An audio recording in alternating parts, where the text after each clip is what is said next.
Let me try and explain. Can I have some water, sir? Just a bottle.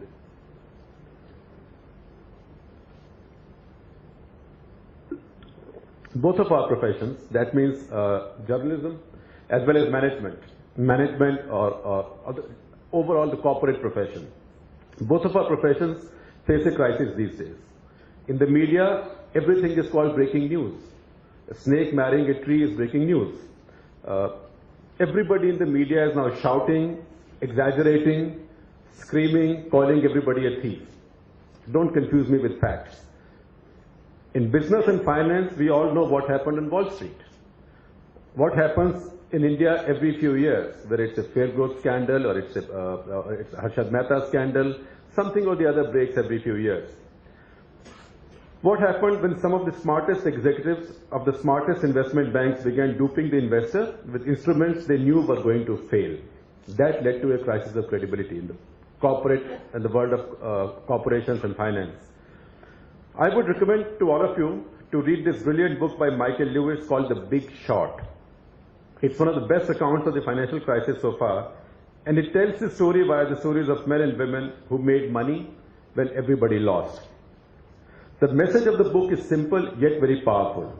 Competence and credibility are in very, very short supply, and therefore you need to work on both. And if you work to sustaining both, you have a head start over most of the people in your business. Because whether you are in the media or in management, marketing, finance or sales, engineering or science, you will deal with trade and information. You will deal and trade with information that has the potential effect on the lives of people you will never meet. And it will affect them in ways you can't even imagine. These people take your first word seriously, not because they love you. They are not your relatives, and they are not your friends. They take your word seriously because the institution you work for or the institution you have graduated from has built in them an expectation of trust. That's where institutions, companies build their reputations. You start off by being trusted. Because you have a degree from a great institute, you start off by being trusted. That trust, I am afraid to say, my generation has reached many times over, as is evident in all the debate around corruption. But the good news is you can change it because we know you are smarter and cleaner than we have been through our generation. So how do you ensure that you build your credibility, keep it unblemished? That's a tough one, and I don't want to sound like a Swami on TV, on Astha channel or something, or at Ramlila Maidan. I will only tell you what I tell my reporters in the newsroom. I tell them, when you write a story, your story should pass your landlord's test. And what's the landlord's test? The test is that your landlord understands and appreciates what you've written. Don't write for your mom, because your mom will always tell you you are the best reporter in the world. And from where did I get this example?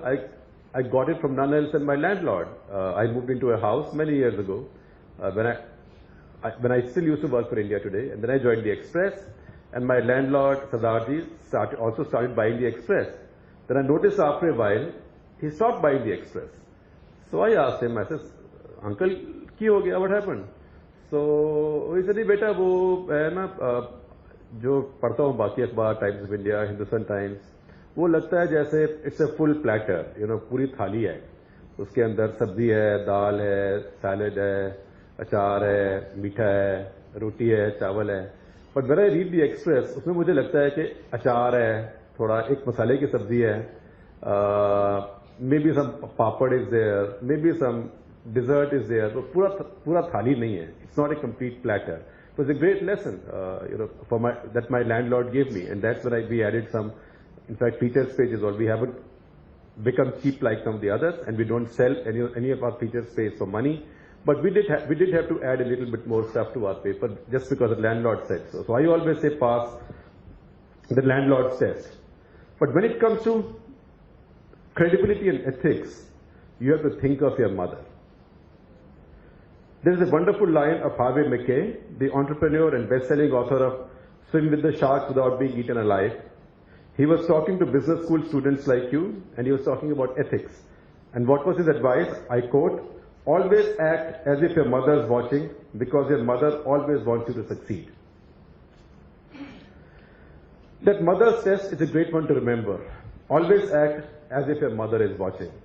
This is in no way meant to respect all of us fathers, myself included in this room, but mothers are mothers. The third lesson is, your imagination is your most valuable asset. So apply all the rules and best principles of asset management to your imagination. Take care how you invest it, how you spend it, what are the risks you take with it, and what are the rewards you can expect with it, and also how you can expand it. I explained this to my reporters by telling them a story. How many of you have seen a film called Indecent Proposal? When the film came, all of you were too young to be able to allow it in the hall. Quite a few. On that side, parent side, maybe you don't want to admit in front of your children.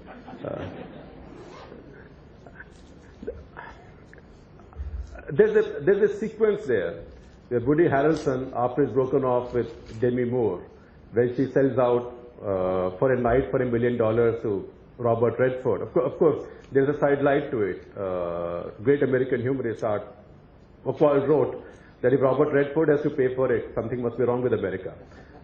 But when Woody Harrelson goes back, he's an architect, he goes back to teach in his class.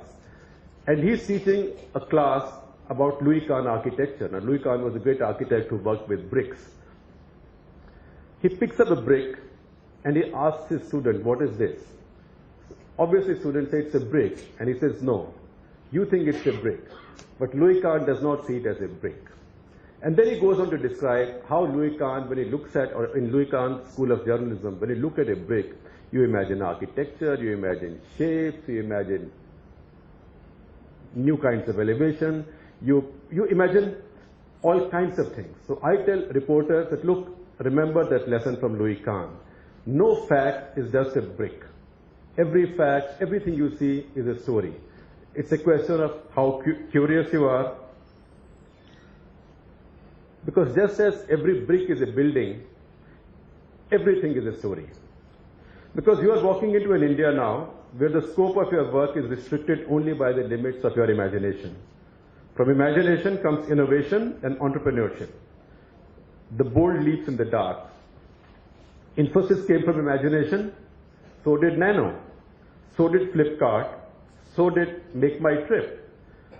So will the next Apple product, so will the next startup, hopefully, from many of you from this campus. From imagination also comes the capacity to put yourself in somebody else's shoes, to have empathy for someone not as lucky as you are. From imagination also comes the ability to admire. From imagination also comes a very